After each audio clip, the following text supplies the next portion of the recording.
अस्सलामुअलैकुम स्टूडेंट्स, उम्मीद है आप सब खैरियत से होंगे। आज हम 9th class biology chapter number 4 में लेक्चर नंबर जो 4 है वो डिस्कस करने जा रहे हैं। इसका टॉपिक इसमें हम दो डिस्कस करेंगे। फर्स्ट हमारा जो प्रीवियस टॉपिक था उसमें थे हमारे स्ट्रक्चर्स ऑफ सेल यानी आउटर स्ट्रक्चर्स ऑफ सेल। उसमें हम फर्स्ट 2 पार्ट्स जो हैं वो उसके पढ़ चुके हैं, यानी हम सेल वॉल पढ़ चुके हैं और सेल मेम्ब्रेन पढ़ चुके हैं। अब हमारे पास जो है 2 और पॉइंट्स हैं। उसमें आपका जो फर्स्ट है वो है साइटोप्लाज्म और दूसरा जो है वो साइटोस्केलेटन, यानी 3rd और 4th। पहले 2 पढ़ चुके हैं और ये अगले हैं आपके पास। अब साइटोप्लाज्म क्या है? प्रीवियस लेक्चर में बेटा मैंने आपको बताया था कि जो आपकी सेल वॉल यानी आपका जो प्लांट सेल होता है उसके आउटर जो लेयर होती है that is called the cell wall, ठीक है। और जो उसके इंटरनल लेयर होती है बेटा वो आपकी कहलाती है सेल मेम्ब्रेन, ठीक है। और उसके बाद इसके अंदर विस्कस मटेरियल होता है। विस्कस मटेरियल यानी गाढ़ा सा मादा होता है इसके अंदर, जो कि आपके ऑर्गेनेलिस को फ्रिक्शन से बचाता है, ठीक है। तो सारे के सारे यानी रगड़ की कुव्वत से बचाता है, उनको प्रोटेक्शन एक किस्म की प्रोवाइड करता है, फ्लूइडिटी प्रोवाइड करता है। तो इसके अंदर जितना भी ये विस्कस मटेरियल है वो सारा का सारा क्या है? साइटोप्लाज्म है, ठीक है। तो हम अब क्या पढ़ने जा रहे हैं? 3rd स्ट्रक्चर पढ़ने जा रहे हैं। 3rd स्ट्रक्चर आपका साइटोप्लाज्म है।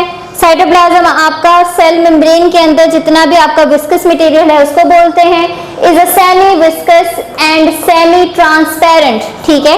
ट्रांसपेरेंट मतलब ट्रांसपेरेंट तो वो होता है ना जिसके आर पार आप आसानी से देख सकते हैं। एक होता है ट्रांसल्यूसेंट यानी जिसमें से आप आसानी से आर पार नहीं देख सकते, यानी आपको धुंधला सा नजर आता है, तो उसी से ये वर्ड है सेमी ट्रांसपेरेंट, यानी ट्रांसल्यूसेंट से वर्ड आप ले सकते हैं। आप साइंस में पढ़ चुके होंगे, फिजिक्स में होगा ट्रांसपेरेंट ट्रांसल्यूसेंट, ठीक है। तो ट्रांसल्यूसेंट टाइप यानी सेमी ट्रांसपेरेंट या सेमी विस्कस, यानी प्योर विस्कस नहीं है, सेमी विस्कस मटेरियल है between the plasma membrane and the nuclear envelope. Nuclear envelope क्या? यानी इसके अंदर जो न्यूक्लियस होता है ना उसका ये जो उसका एनवेल्प होता है बाहर का, ये इसको बोलते हैं न्यूक्लियर एनवेल्प, ठीक है। न्यूक्लियस से क्या है? न्यूक्लियर, ठीक है। ये जो आपका न्यूक्लियस है ना, फॉर एग्जांपल ये न्यूक्लियस है, न्यूक्लियस का जो बाहर वाली लेयर है इसको न्यूक्लियर एनवेल्प बोलते हैं, यानी इसके बाहर सारा क्या होता है और सेल मेम्ब्रेन के अंदर क्या होता है? आपका साइटोप्लाज्म होता है, ठीक है। दोबारा मैं बता देती हूँ, semi viscous semi transparent between the plasma membrane, यानी आपकी ये जो लेयर है plasma membrane and the nuclear envelope, यानी न्यूक्लियस के अंदर साइटोप्लाज्म नहीं है, सिर्फ न्यूक्लियस के बाहर है, और न्यूक्लियस की जो बाहर की लेयर है सिर्फ उसको ही टच करता है आपका साइटोप्लाज्म, ठीक है। ये and nuclear envelope it contains the water in which many organic molecules, यानी ये जो आपका साइटोप्लाज्म है वाटर की तरह है और इसके अंदर बहुत सारे ऑर्गेनिक मॉलिक्यूल्स हैं। ऑर्गेनिक मॉलिक्यूल्स में कौन कौन से हैं? आपके प्रोटीन हैं, कार्बोहाइड्रेट्स हैं, लिपिड्स हैं। प्रोटीन्स आपकी सारी आपके मसल्स का हिस्सा हैं, कार्बोहाइड्रेट्स जो हैं वो शुगर हैं सारी के सारी, लिपिड्स आपका फैट है। And inorganic salts are completely और पार्शली डिसॉल्व्ड, ठीक है। या तो कंप्लीटली उसके अंदर डिसॉल्व होते हैं आपके वाटर के अंदर, क्योंकि वाटर जो है वो अकेला नहीं है ना, इसके अंदर और बहुत सारी जो है ऑर्गेनिक और इनऑर्गेनिक सॉल्ट्स हैं जिसकी वजह से जो है वो विस्कस यानी कि गाढ़ा है। कौन कौन से ऑर्गेनिक सॉल्ट्स हैं आपके पास? प्रोटीन, कार्बोहाइड्रेट्स एंड लिपिड्स और इनऑर्गेनिक सॉल्ट्स, जिसकी वजह से या तो बहुत सारे ये जितने भी आपके ऑर्गेनिक और इनऑर्गेनिक सॉल्ट्स हैं वो या तो कंप्लीटली मुकम्मल तौर पर हल हुए होते हैं या कि पार्शली कुछ हल हुए होते हैं, कुछ अभी हल होने वाले होते हैं। पार्शली का मतलब यानी कंप्लीटली नहीं, कुछ हल है कुछ नहीं है, ठीक है। इन बिटवीन डिसॉल्वेशन यानी पूरी कंप्लीट डिसॉल्व नहीं है, ठीक है। ये तो आपका हो गया क्या है? साइटोप्लाज्म।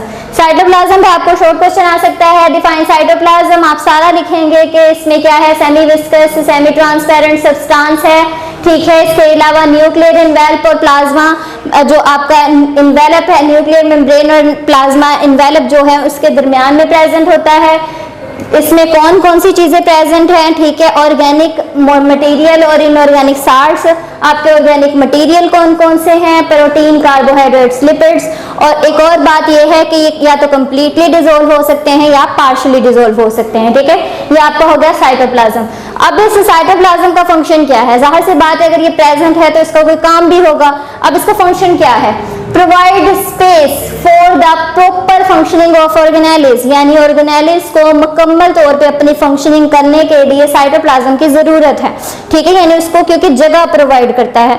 अब फॉर एग्जांपल समझे कि साइटोप्लाज्म नहीं है तो ऑर्गेनेलिज जो है उनके दरमियान में फ्लूइडिटी नहीं होगी, फ्लूइडिटी नहीं होगी तो आपस में टकरा के जो है फ्रिक्शन की वजह से, रगड़ की वजह से जो है उनके अंदर जो है वो पोर्स बन सकते हैं, उनको डैमेज कर सकता है। तो साइटोप्लाज्म जो है वो स्पेस प्रोवाइड करता है, हर ऑर्गेनेली को दूसरी ऑर्गेनेली से लहदा रखता है, उनको फ्रिक्शन से बचाता है, ठीक है, and also act as a site for the various biochemical reactions. और इसके अंदर बहुत सारे बायोकेमिकल रिएक्शंस भी होते हैं क्योंकि इसके अंदर ऑर्गेनिक मटेरियल्स भी हैं, इनऑर्गेनिक सॉल्ट्स भी हैं, ठीक है। ये मेटाबॉलिज्म जितने भी आपके रिएक्शंस हैं, बायोकेमिकल रिएक्शंस, ठीक है, वो आपका रिएक्शंस हैं वो सारे के सारे कहाँ होंगे, आपके साइटोप्लाज्म के अंदर होंगे, यानी मेटाबॉलिज्म प्रोवाइड करता है। एनाबॉलिज्म और कैटाबॉलिज्म दोनों किस्म के रिएक्शंस कहाँ होंगे, आपके साइटोप्लाज्म में, दोनों बायोकेमिकल रिएक्शंस, ठीक है, जिसको कलेक्टिवली मेटाबॉलिज्म बोलते हैं। और मेटाबॉलिज्म में कौन कौन से रिएक्शन है आपके, एनाबॉलिज्म और कैटाबॉलिज्म, ठीक है, अकर इन द साइटोप्लाज्म। ये सारे के सारे इसके क्या हैं, फंक्शंस हैं। दोबारा से पढ़ लेते हैं, फंक्शन कौन कौन से हैं, स्पेस प्रोवाइड करता है प्रॉपर फंक्शनिंग ऑफ ऑर्गेनेलिज के लिए, साइट है फॉर द बायोकेमिकल रिएक्शंस, ठीक है, और इधर एग्जांपल भी लिखी है, for example break down of glucose, यानी कार्बोहाइड्रेट्स की जो है वो ब्रेक डाउन, ग्लूकोज जो है वो एक लार्जर मॉलिक्यूल है, उसको ब्रेक डाउन करता है इनटू स्मॉलर मॉलिक्यूल्स, ठीक है, आपके कार्बन डाइऑक्साइड और वाटर में चेंज कर देता है, ठीक है। तो लार्जर मॉलिक्यूल्स को स्मॉलर, और इसका उलट भी कर सकते हैं, यानी रेस्पिरेशन, जिसमें स्मॉलर मॉलिक्यूल्स जो है वो मिलके सारी सी बात है, ये आपका क्या है, ग्लूकोज जो है वो ब्रेक डाउन हो रहा है, यानी लार्जर मॉलिक्यूल से स्मॉलर मॉलिक्यूल्स, और इसका उलट जो होगा वो स्मॉलर से लार्जर मॉलिक्यूल्स भी बन सकते हैं, ठीक है, यानी कार्बन डाइऑक्साइड और वाटर मिलके ग्लूकोज भी बना सकते हैं। क्योंकि बायोकेमिकल रिएक्शंस लिखे हैं तो दोनों रिएक्शंस होंगे, एनाबॉलिक और कैटाबॉलिक दोनों। अब ये कौन सा रिएक्शन है, ब्रेक डाउन ऑफ ग्लूकोज, यानी लार्जर से स्मॉलर की तरफ जा रहे हैं ना, तो ये कैटाबॉलिक रिएक्शन है, और अगर इसका उल्टा होता तो वो एक एनाबॉलिक रिएक्शन होना था। यह हम आपका है साइटोप्लाज्म कंप्लीट हो गया। इसमें आपके कौन कौन से क्वेश्चंस बन सकते हैं, सबसे पहले व्हाट इज साइटोप्लाज्म, ठीक है, उसके बाद फंक्शन ऑफ साइटोप्लाज्म, बहुत इंपॉर्टेंट है। उसके बाद आपका आता है साइटोस्केलेटन, फोर्थ और लास्ट स्ट्रक्चर। अब ये साइटोस्केलेटन है क्या, स्केलेटन जो है वो जाहिर सी बात है ढांचे को बोलते हैं, साइटो है मतलब सेल का ढांचा, यानी सेल को जो है वो एक स्ट्रक्चर प्रोवाइड करता है जिसकी वजह से वो मेंटेन रहता है, यानी वो कोलैप्स आउट नहीं होता, उसको एक स्पेसिफिक शेप प्रोवाइड करता है, ठीक है।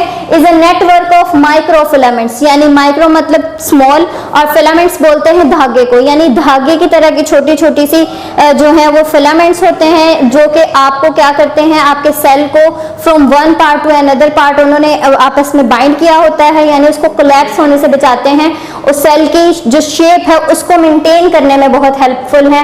एंड माइक्रोट्यूब्यूल्स, कौन कौन से नेटवर्क हैं आपके, माइक्रोफिलामेंट्स एंड माइक्रोट्यूब्यूल्स, ट्यूब्यूल्स की फॉर्म में भी हो सकते हैं और फिलामेंट्स की फॉर्म में भी हो सकते हैं।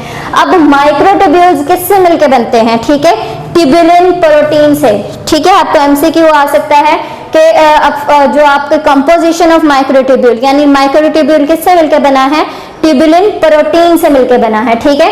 इसके अलावा and are used by the cell to hold their shape, ये मैं आपको पहले भी बता चुकी हूँ कि सारी सी बात है कि स्केलेटन है, ढांचा है, सेल की शेप को मेंटेन करेगा, उसको कोलैप्स आउट होने से बचाएगा। उसके बाद है also the major component of cilia and flagella, chapter number 1 में मैंने आपको बताया था, ठीक है, सिलिया और फ्लैजेला होते क्या हैं। आपका जो पैरामीशियम होता है बेटा, पैरामीशियम हमने फर्स्ट चैप्टर में पढ़ा था, ठीक है, पैरामीशियम जो होता है वो आपका जूते के तलवे की तरह का, ठीक है, यानी आपका जो जूता होता है ना उसका बैक साइड जो होती है वैसा होता है, ठीक है, और उसके जो बाहर होते हैं वो छोटे छोटे से हेयर लाइक स्ट्रक्चर्स होते हैं, ठीक है, बारीक बारीक से, यानी तो मैं बड़े बना रही हूँ ना, उसके बहुत छोटे छोटे, यानी वो तो आपको नजर भी नहीं आता, पैरामीशियम आपको माइक्रोस्कोप से देखना पड़ता है, तो उसके जो बाहर होते हैं ना बेटा छोटे छोटे से हेयर लाइक स्ट्रक्चर्स होते हैं, उनको बोलते हैं सिलिया, ठीक है। और ये फिलामेंटियस स्ट्रक्चर्स हैं और मूवमेंट में हेल्प करते हैं। इसका एक बहुत इंपॉर्टेंट कंपोनेंट है, ठीक है। और इसके अलावा यूग्लिना जो होता है बेटा जी, ठीक है, उसका होता है सिर्फ एक फ्लैजेला, ये वाला, ठीक है, एक फ्लैजेला, ये भी मूवमेंट में हेल्प करता है, ये भी फिलामेंटियस स्ट्रक्चर है, ठीक है। Also the major component of cilia and flagella. उसके बाद है माइक्रोफिलामेंट्स जो हैं वो होते हैं thinner and are made up of actin protein, ठीक है। वो किससे मिलकर बने थे? ट्यूबुलिन प्रोटीन से, ठीक है, माइक्रोट्यूब्यूल, ठीक है। और आपके जो फिलामेंट्स हैं वो किससे मिलकर बने हैं? एक्टिन प्रोटीन से।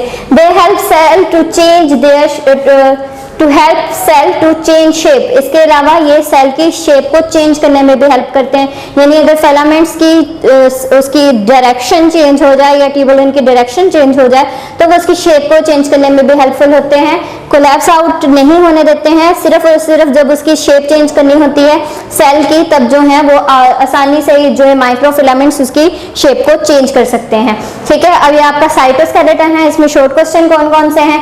सबसे पहले तो आपको पता होना चाहिए साइटोस्केलेटन है क्या? A network of microfilaments and the microtubules. अब दिमाग में आता है कि माइक्रोफिलामेंट और माइक्रोट्यूब्यूल क्या है? माइक्रोफिलामेंट्स यानी धागे नुमा साख्तें होती हैं, ट्यूब्यूल्स होती हैं छोटी छोटी सी नालियां, ठीक है, ये दोनों प्रेजेंट होती हैं। अब इनकी कंपोजिशन क्या है? माइक्रोट्यूब्यूल की कंपोजिशन जो है वो ट्यूबुलिन प्रोटीन है और माइक्रोफिलामेंट की कंपोजिशन क्या है? वो एक्टिन है। इसके अलावा मेजर कंपोनेंट ऑफ सीलिया और फ्लैजेला है, और अगर सेल की शेप चेंज करनी हो तब भी बहुत अहम काम करते हैं ये, ठीक है। ये यहाँ तक आपका हो गया है, जितने भी आपने स्ट्रक्चर्स ऑफ द सेल थे वो कंप्लीट हो गए हैं। हमारे कितने स्ट्रक्चर ऑफ सेल थे? सबसे पहले था सेल वॉल, सेल मेम्ब्रेन जो हम प्रीवियस लेक्चर में पढ़ चुके हैं, और इस लेक्चर में हमने किसको कंप्लीट किया है? साइटोप्लाज्म को और साइटोस्केलेटन को। इसके मैंने आपको शॉर्ट क्वेश्चन भी बता दिए हैं, ठीक है। इसके अलावा आपको जाहिर सी बात है ये बहुत इंपॉर्टेंट चैप्टर है आपका, इसमें से लॉन्ग क्वेश्चन भी आते हैं, तो आपने इन दोनों टॉपिक्स को as a long question, cytoskeleton तो ऐसा लॉन्ग क्वेश्चन नहीं आता है, लेकिन साइटोप्लाज्म जो है वो आपको लॉन्ग क्वेश्चन आ सकता है। फंक्शन ऑफ साइटोप्लाज्म बहुत इंपॉर्टेंट शॉर्ट क्वेश्चन है, और व्हाट इज साइटोप्लाज्म भी बहुत अहम शॉर्ट क्वेश्चन है, ठीक है। ये आपने सारी की सारी चीजें और जितनी भी हाईलाइटेड चीजें हैं वो आपने अच्छे से याद करनी है। अब आपका आता है नेक्स्ट टॉपिक। नेक्स्ट टॉपिक बेटा जो है वो है सेल ऑर्गेनेलिज, यानी हमने सेल पढ़ा था, उसके अंदर स्ट्रक्चर्स पढ़ लिए। अब इस सेल के अंदर जो है जैसे कि ये न्यूक्लियस बनाया है, ठीक है, और भी इसके अंदर वैक्यूल भी होगा, ठीक है, आपका एंडोप्लाज्मिक रेटिकुलम, गोल्गी अपैरेटस। अगर आपको याद हो तो मैंने फर्स्ट आपका जो चैप्टर था उसके अंदर सेल की एक रफ सा स्केच बनाया था, उसके अंदर बहुत सारी ऑर्गेनेलिज ड्रॉ की थी, ठीक है। यानी अब ये जो ऑर्गेनेलिज हैं अब इनके फंक्शंस पढ़ेंगे हर ऑर्गेनेली के। टोटल 9 ऑर्गेनेलिज हैं। आज हम जो ऑर्गेनेली पढ़ने जा रहे हैं उसका नाम है न्यूक्लियस, यानी सबसे पहले हम किसको पढ़ेंगे? न्यूक्लियस को पढ़ेंगे, ठीक है। फर्स्ट ऑफ ऑल पहले पढ़ लेते हैं कि ऑर्गेनेली होती क्या है। आपकी जो ऑर्गेनेली होती है बेटा, organelles are small structure within the cell that perform the dedicated functions, यानी आपको हर सेल की ऑर्गेनेली का अपना अपना फंक्शन होता है, ठीक है। तो सबसे पहले जो आपकी ऑर्गेनेली है, फर्स्ट वन मैंने यहाँ लिखी हुई है न्यूक्लियस। न्यूक्लियस की आपको यहाँ डायग्राम भी नजर आ रही होगी, ठीक है। पहले हम न्यूक्लियस की डायग्राम को थोड़ा सा डिस्कस कर लेंगे, फिर इसकी जो आपकी जाहिर सी बात है डिटेल है वो आसानी से पढ़ी जाएगी। सबसे पहले आपके पास ये है न्यूक्लियस। न्यूक्लियस में आपको नजर आ रहा होगा न्यूक्लियर एनवेल्प, ठीक है। न्यूक्लियर एनवेल्प हमने कहाँ बात की थी? जो आपका साइटोप्लाज्म जब हमने पढ़ा था तब हमने उसमें हमने बात की थी कि जो आपका साइटोप्लाज्म होता है वो सेल मेम्ब्रेन के अंदर वाली साइड पे और न्यूक्लियर एनवेल्प के बाहर वाली साइड पे, यानी न्यूक्लियस के अंदर आपका साइटोप्लाज्म नहीं है, वहां प्रेजेंट होता है। यानी इसकी आउटर लेयर जो है वो न्यूक्लियस की, उसको हम क्या बोलते हैं? न्यूक्लियर इनवेल्प, ठीक है। अब इस न्यूक्लियर इनवेल्प में आपको देखें तो उसके बाद आपके न्यूक्लियर इनवेल्प के बाहर आपको छोटे छोटे से ये पोर्स नजर आ रहे होंगे, इनको न्यूक्लियर पोर बोलते हैं, क्योंकि न्यूक्लियस है तो इसके जितनी भी टर्म्स होंगी उसके स्टार्ट पे न्यूक्लियस वर्ड आएगा, ठीक है, यानी न्यूक्लियस से रिलेटेड। तो सबसे पहले आपका न्यूक्लियर इनवेल्प, न्यूक्लियर इनवेल्प में आपको छोटे छोटे से पोर्स हैं, उनका नाम क्या है? न्यूक्लियर पोर्स, ठीक है। उसके बाद आपका न्यूक्लियस के अंदर आ जाएंगे, इसका कट किया हुआ यानी न्यूक्लियस को हमने काटा है। अब न्यूक्लियस के अंदर हमारे पास क्या क्या चीजें हैं? सबसे पहले तो हमारे पास अंदर जो चीज है वो आपको नजर आ रहा होगा, ये जो छोटे ब्लू कलर के बहुत सारे छोटे छोटे से क्रोमेटिन्स, ठीक है। अब क्रोमेटिन जो है वो थ्रेड लाइक स्ट्रक्चर्स हैं, ठीक है, ये प्योर फॉर्म ऑफ क्रोमोसोम नहीं है। जब सेल डिवीजन होगी ना, सिर्फ और सिर्फ क्रोमेटिन तब ही क्रोमोसोम्स बनते हैं, नहीं तो ऐसे ही थ्रेड लाइक स्ट्रक्चर्स में ये न्यूक्लियस के अंदर पड़े रहते हैं। जब सेल ने डिवाइड होना होता है ना, माइटोसिस और मियोसिस के दौरान, ठीक है, वो चैप्टर नंबर 5 में हम डिस्कस करेंगे कि माइटोसिस क्या है, डिवीजन ऑफ सेल। सेल को जब हम डिवाइड करते हैं same as to parent cell, वो माइटोसिस होती है, ठीक है। तो आपका जो सेल जब डिवाइड होता है, सिर्फ और सिर्फ तब क्रोमोसोम्स जो है वो विजिबल होते हैं, नहीं तो ऐसे ही जो आपके होते हैं क्रोमोसोम्स, वो धागे नुमा साख्तें ऐसे ही पड़ी होती हैं, ठीक है, क्रोमेटिन बोलते हैं उसको। अब क्रोमेटिन जो है ये है आपकी क्रोमोसोम्स, ठीक है, ये मैंने क्रोमोसोम्स बनाए हैं। जाहिर कब होंगे? सिर्फ और सिर्फ ड्यूरिंग द सेल डिवीजन, ठीक है, यानी जब सेल 1 से 2 में डिवाइड होगा ना, फॉर एग्जांपल ये एक सेल है, ये जब डिवाइड होगा 1 से 2 में, ठीक है, यानी मैं माइटोसिस को आपको बता रही हूँ, तो इसके अंदर जो होते हैं ना, तब क्रोमोसोम्स जो हैं वो विजिबल होते हैं, ठीक है। यानी ये आपका जो सेल है उसके अंदर, ये सेल है, ये न्यूक्लियस है, तो इसके अंदर सिर्फ और सिर्फ तभी क्रोमोसोम्स जो विजिबल होते हैं, फिर ये जो है कट आउट हो जाते हैं, किसके अंदर चला जाता है, किसके अंदर चला जाता है, ठीक है। तो सेम इस, और ये दोबारा से अपने आप को रेप्लिकेट कर लेते हैं, वो सारी अगली बातें हैं। तो फिलहाल आपको ये पता होना चाहिए कि न्यूक्लियस के अंदर जो आपके क्रोमेटिन है, क्रोमेटिन मटीरियल, वो वैसे का वैसा ही पड़ा होगा, तब तक नहीं क्रोमोसोम्स बनेंगे जब तक सेल की डिवीजन का टाइम नहीं आ जाता, ठीक है। तो ये आपका क्लियर हो गया। उसके बाद आपको और क्या चीज नजर आ रही है? ये रेड सा स्ट्रक्चर, ठीक है, ये रेड सा स्ट्रक्चर क्या है? इसको बोलते हैं न्यूक्लियोलस, ठीक है, यानी न्यूक्लियस के अंदर एक और डार्क स्पॉट होता है, ठीक है, उसको क्या बोलते हैं? न्यूक्लियोलस बोलते हैं। और इसके अलावा आपके पास क्या है?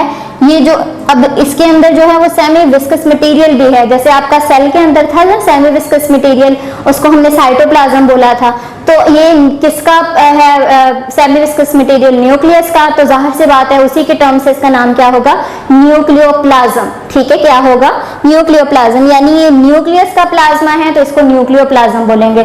सेल का प्लाज्मा साइटोप्लाज्म और न्यूक्लियस का प्लाज्मा न्यूक्लियोप्लाज्म। दोबारा से मैं आपको इसको रिपीट कर देती हूँ, आपका जो न्यूक्लियस है बेटा, उसकी आउटर लेयर जो है वो न्यूक्लियर इनवेल्प है, उसके अंदर छोटे छोटे से पोर्स हैं, वो न्यूक्लियर पोर्स हैं, ठीक है। फिर हम उसको कट करके अंदर चले जाते हैं, यानी उस न्यूक्लियस को भी काटा तो उसके अंदर हमें क्या क्या चीजें नजर आई? हमें थ्रेड लाइक छोटे छोटे से स्ट्रक्चर्स नजर आए, जिसको हमने क्रोमेटिन बोला। और हमें ये पता है वो क्रोमेटिन क्रोमोसोम्स कब बनेंगे? सिर्फ और सिर्फ तब बनेंगे जब सेल जो है वो डिवाइड हो जाएगा। उसके बाद हमने क्या पढ़ा था कि उसके अंदर एक डार्क स्पॉट है गोल सा, ठीक है, उसको हमने क्या बोला? न्यूक्लियोलस है। और इसके बाद ये सारी की सारी चीजें हैं उसके इसके अंदर जो है वो सेमी विस्कस मटेरियल भी है, जैसे आपका सेल के अंदर था, तो इसका नाम क्या होगा? न्यूक्लियोप्लाज्म। अब इसकी डिटेल पढ़ लेते हैं, ठीक है। सबसे पहले क्या है? न्यूक्लियस जो है वो prominent nucleus occur in the eukaryotic cell. मैंने आपको बताया था ना कि प्रोक्रियोट और यूक्रियोट में मेन डिफरेंस क्या होता है कि जो यूक्रियोट होते हैं उनमें प्रोमिनेंट न्यूक्लियस होता है, प्रोक्रियोट में प्रोमिनेंट न्यूक्लियस नहीं होता है, हो भी तो फॉल्स न्यूक्लियस होता है, ठीक है। तो सबसे पहले आपको बात जो है वो बताई गई है, prominent nucleus occur in the eukaryote, यानी प्रोमिनेंट वाज़ेह तौर पर नजर आने वाला न्यूक्लियस कहाँ है आपका? वो है यूक्रियोट में। उसके बाद है लोकेशन क्या है उसकी, कहाँ पाया जाता है? In animal cell it is present in the centre, ठीक है, यानी एनिमल सेल होगा तो उसके सेंटर में होगा, लेकिन अगर प्लांट सेल है तो जो है वो वैक्यूल की साइड पे होगा, क्योंकि प्लांट में जो वैक्यूल होता है ना वो साइज में बड़ा होता है और सेंटर में प्रेजेंट होता है। वो जो वैक्यूल होता है प्लांट में वो पुश कर देता है आपके न्यूक्लियस को टू द साइड, ठीक है, साइड की तरफ पुश कर देता है। तो आपको पता होना चाहिए कि एनिमल्स में सेंटर में है, जबकि प्लांट्स में क्या है? While in mature plant cell due to the large central vacuole it pushes to the side, यानी साइड की तरफ जो है वो पुश हो जाता है। उसके बाद न्यूक्लियर इनवेल्प, डायग्राम में मैंने आपको बताया था न्यूक्लियर इनवेल्प क्या है? Nucleus is bounded by a double membrane, ठीक है, डबल मेम्ब्रेन की मदद से जो न्यूक्लियस है उसको कवर किया जाता है, तो उसको क्या बोलेंगे? Nuclear envelope. उसके बाद है न्यूक्लियोप्लाज्म, ये भी मैं आपको बता चुकी हूँ कि न्यूक्लियस के अंदर का जो प्लाज्मा होता है विस्कस मटेरियल, उसको क्या बोलते हैं? Nucleoplasm. Inside the nuclear envelope granular fluid nucleoplasm is present, it contain 1 or 2 nucleoli, ठीक है, एक या दो न्यूक्लियोलाई होते हैं, सिंगुलर न्यूक्लियस बोलते हैं। एंड क्रोमोसोम्स, ठीक है, सेकंड टर्म कौन सी है? क्रोमोसोम, यानी न्यूक्लियोलस और क्रोमोसोम दो चीजें प्रेजेंट है। अब न्यूक्लियोलस क्या है? अब nucleolus is a dark spot and it is the site where the ribosomal RNA and the ribosomal RNA are formed and assemble as the ribosomes. ठीक है, यानी इसके अंदर जो है वो आपका न्यूक्लियोलस जो है उसके वो एक डार्क स्पॉट है, वो जो राइबोसोम जो है वहाँ पे प्रेजेंट होते हैं राइबोसोमल RNA, यानी RNA क्या था, ribosomal nucleic acid are formed in the and assemble the ribosomes. ठीक है, राइबोसोम को असेंबल यानी उनको तरतीब देता है आपका राइबोसोमल RNA। उसके बाद आपका क्रोमोसोम्स। क्रोमोसोम्स क्या है? Chromosomes are visible only during the cell division while during the interphase. ठीक है, ये आपके जो है माइटोसिस में हम फेजेस पढ़ेंगे।